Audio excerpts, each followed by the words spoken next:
Alright, I know the lighting sucks here, but anyway, so this is my 85 Beretta that I just put the new screws into, the insert screws. There's studs that go into the neck because my neck was totally stripped out from being removed so many times. I know they're brass, but it doesn't match the black.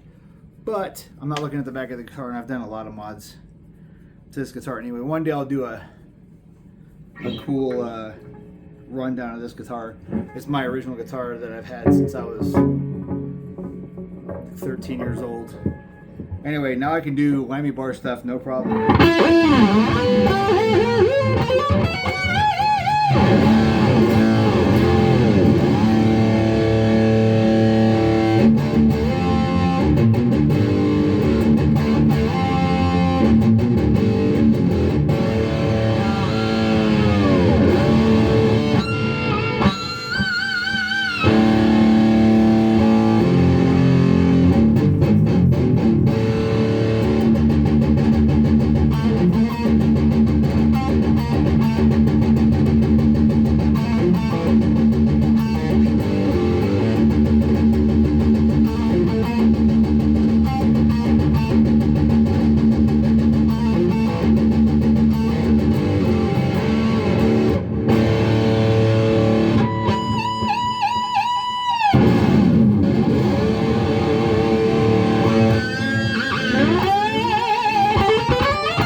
Stays in tune now.